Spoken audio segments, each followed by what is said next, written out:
Welcome guys! Today a huge patch was announced for PUBG Patch 27, which looks to be the best patch in months. I'll quickly go over the most important things, and there is a lot.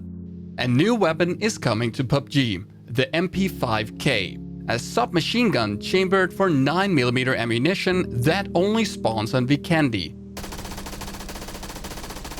It has a high rate of fire and a very low recoil. It takes a lot of attachments and really gives you that unique submachine gun feeling once you fire it. Cool weapon, but honestly I would much rather have had a new sniper rifle, maybe next time. A new event pass called Wildcard is also featured.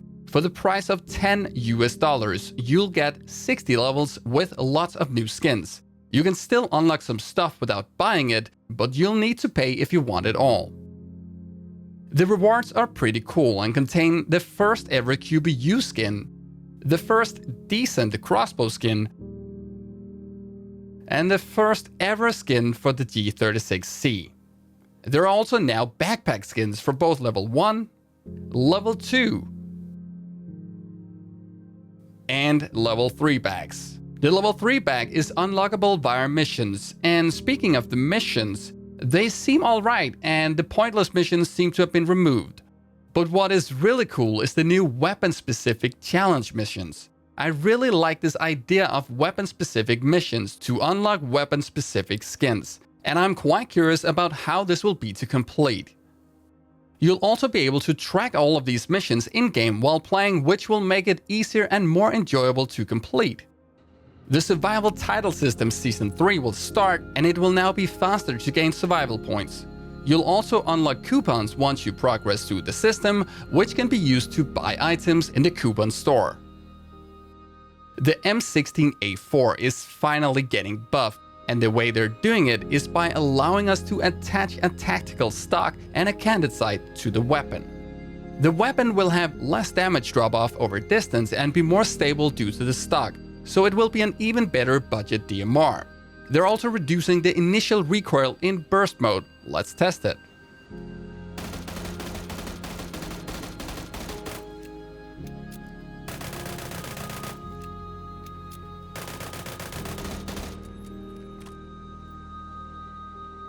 When compared to the old M16A4, we can see that it is indeed only the initial recoil that is reduced, and it's not a lot. Burst mode will still be bad, just not as bad as before. But for single fire, this gun will be the best choice of any 5.56 assault rifle for long range. The Mutant is now also able to attach Canted sight and a tactical stock, and will for that reason also work better for single fire, while burst mode is still terrible. The UMP9 changes name to UMP45 and will now use ACP45 instead of 9mm ammo. It's receiving a nerf to its magazine size, going down to 25 stock and 35 extended. The Vector now uses 9mm ammo instead of ACP45 and has had its magazine size increased, but its damage reduced to balance it out. And the unsuppressed UMP45 now has a new sound. Submachine guns and pistols now share attachments, and bullet loops will now be known as ammo loops and be shareable between relevant weapons. The holographic sight can now be applied to pistols, and it's big.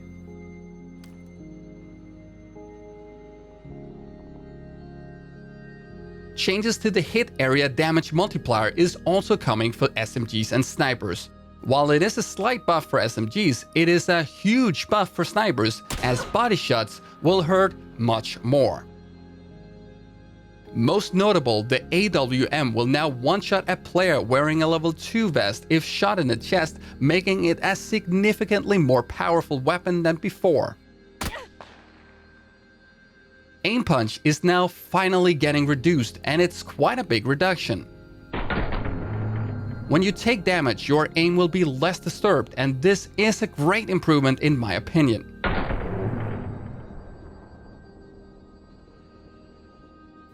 First aid healing is getting a big nerf by no longer providing instant healing after the usage duration. You now heal over 2 seconds instead, and this is probably going to have a big impact on many encounters, as recovering from an ambush, pushing an enemy, or perhaps healing late in the blue zone will be more difficult.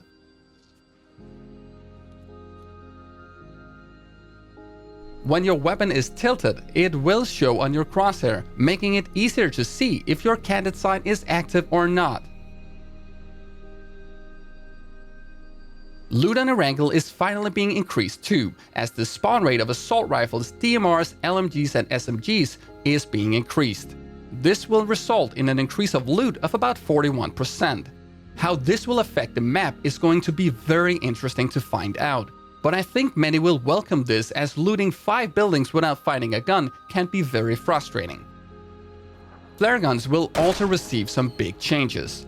They will finally become rare, as there will only be 3 Flareguns available per game for all maps. The airplanes delivering the flare drops will fly higher and thereby make less noise. The map indicators will be removed as well, and the on-screen message indicating an incoming flare drop is also being removed.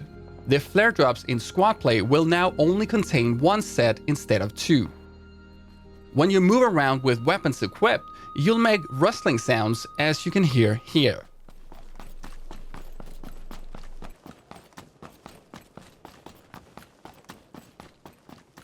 These sounds will probably not impact the game that much, but interestingly, the sounds will not be played when holding a pistol, melee weapon or a throwable, meaning stealth play might be encouraged.